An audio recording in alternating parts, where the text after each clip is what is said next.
Alright guys, GT5 King 101 here, and welcome to my British Grand Prix preview for the 2013 British Grand Prix at Silverstone, the 8th event of the season and the 64th race of the Grand Prix F1. In the past there's been three, as far as I know, there's been three tracks which have hosted the British Grand Prix over the years: Brands Hatch, Donington, and obviously now is Silverstone.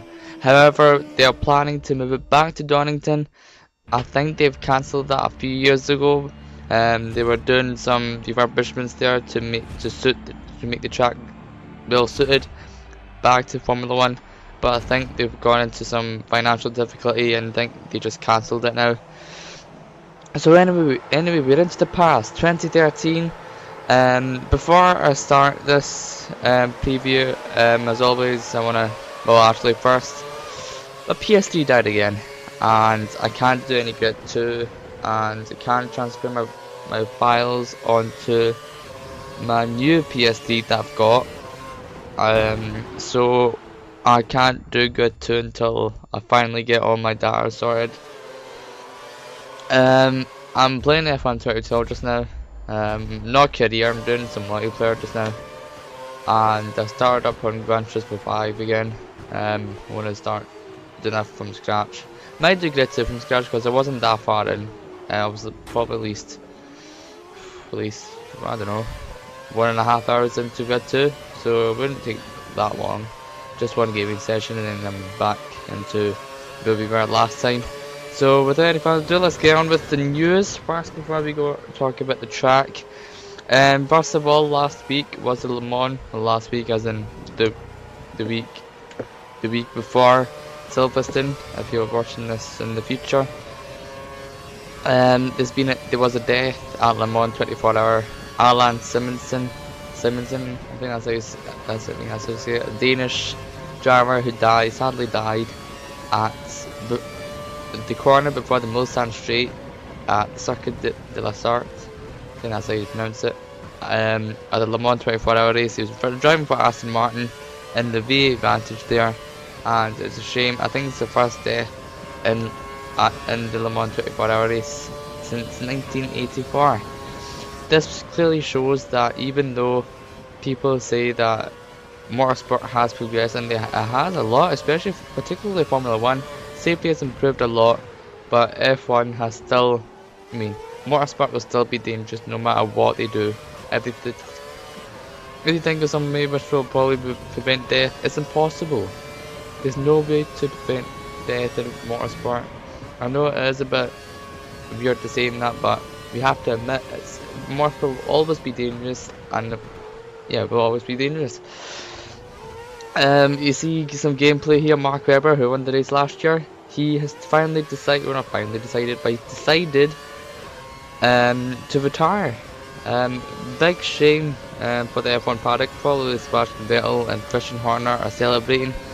I just don't think that they like Mark Webber. Christian Horner, I think he loves Sebastian Vettel.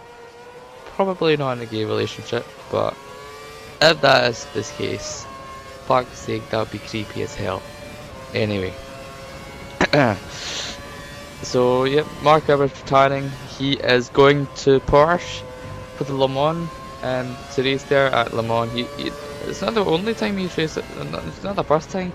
In 1998 and 99 he was racing for Mercedes at Le Mans until he had the big crash in 99, I think, and pretty much Mercedes pulled out of Le Mans, and well, yeah, Mark pulled out of Le Mans and moved into Formula 1. So yeah, he'd be driving Porsche, and I remember after the Malaysian Grand Prix where there was a big controversy between Sebastian Vettel's move on Mark Webber.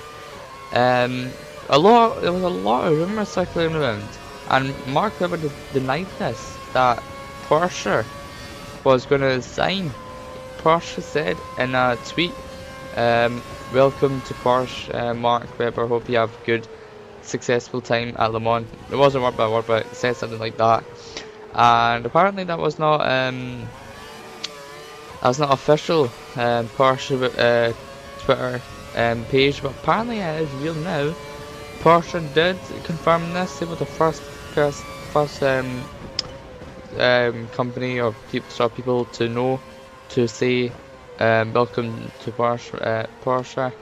Mark Webber and Red Bull Vendor, and I think Bell doesn't really give a shit because, well, Red Bull's a better team. I mean, Mark Webber's definitely the second driver. Whoever says Webber's the first driver, are you mad, bro? Or are you honestly mad? It's a shame that Mark is leaving, because I thought that he would have replaced Massa at Ferrari. Because you probably know that Mark Webber and Fernando Alonso are good friends. They go out with each other. I'm not saying that in the gay way, by the way. Yeah, they're good friends. They see each other and all that kind of stuff. And I think you need good friendship to have a good partnership in Formula One. Sebastian Vettel, Mark Webber, not much of a friendship. Not as much as Fernando Alonso, I think. So yeah. And also some more news. Last week, or yeah, the week before the Silverstone Grand Prix, Mercedes was found guilty of the Pirelli Targate that happened a few weeks ago. I think a month ago now.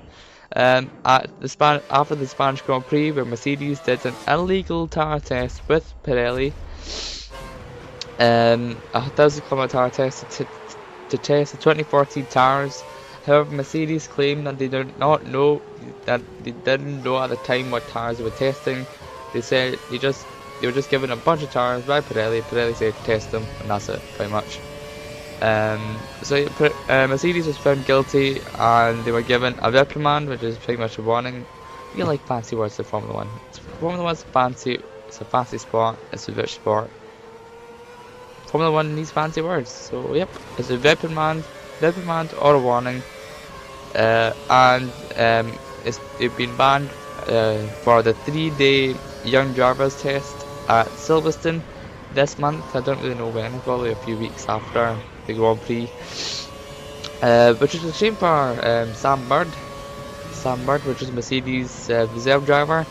He's in the young drivers development program at Mercedes, and it's a shame for him because he won't have enough drive time. He won't be able to drive the car. There will be opportunities to do aero tests and that over the next few months during the season. And if there's been I think maybe there might be a young drivers test in Abu Dhabi. I don't know if they've moved it to Silverstone or are they doing it at Silverstone and Abu Dhabi. Probably at Silverstone just to save money in that for our transport. But I'm sure Bernie has billions of pounds and he can afford it, and that he can probably pay with his own money. And finally, there's been another sad death. I don't know how to say this, but Jose Froilan Gonzalez, which was Ferrari's first ever Grand Prix winner. I think it was in the 50s, 60s, I'm sure it was 50s, 1954, I think, at the top of my head. He was the first winner. He sadly died at the age of 90.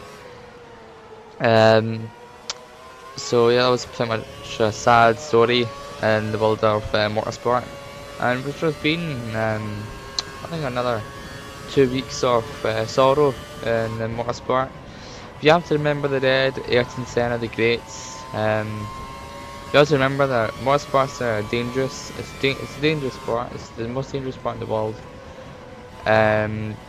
So yeah, we just need to make sure that we keep developing safety in motorsport, and we just hope that there won't be any deaths in the near future. I'm not saying that there won't be any deaths at all. Unfortunately, there could be more deaths in the future.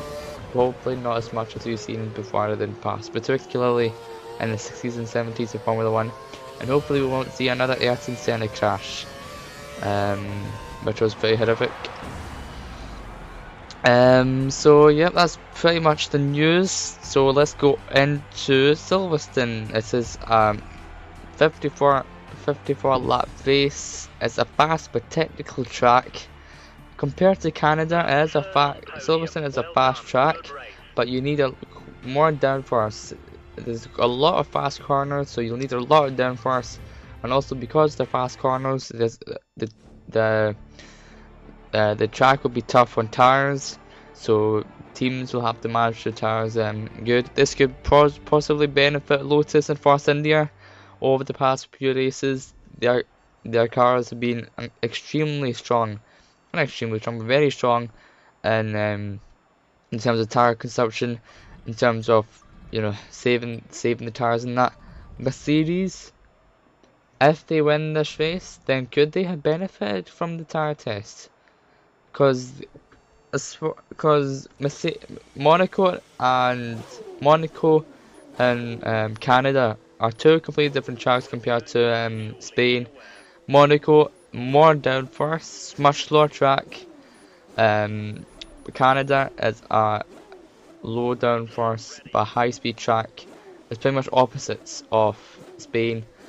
But Silverstone is pretty much right and round about the same. It's fast, technical, quite a lot of corners, maggots and beckets. That could be pretty strong for the tires. First corner, quite good elevation changes, particularly in the first corner.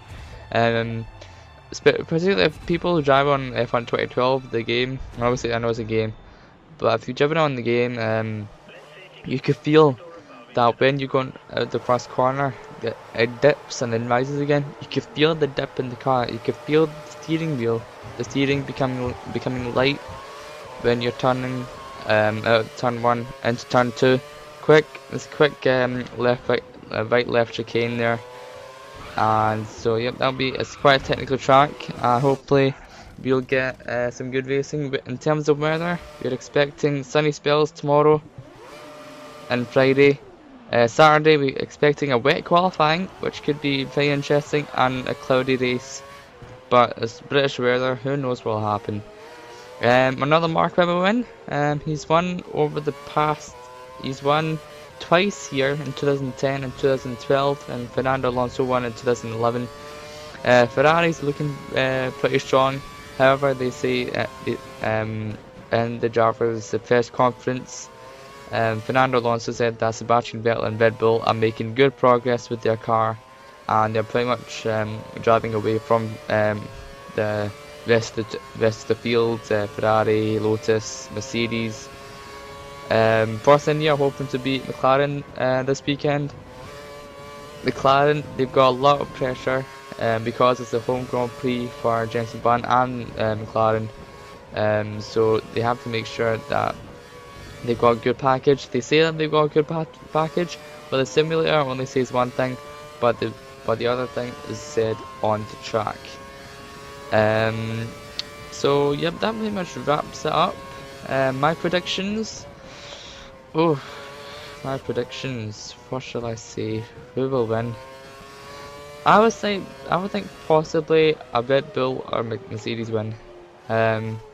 Maybe if Mercedes do win, then Red Bull may question the FIA to rethink their the international tribunal to rethink their decision that if they do win by a pretty strong margin, and if their tires do last longer than before, then Red Bull could start another protest saying that they have benefited.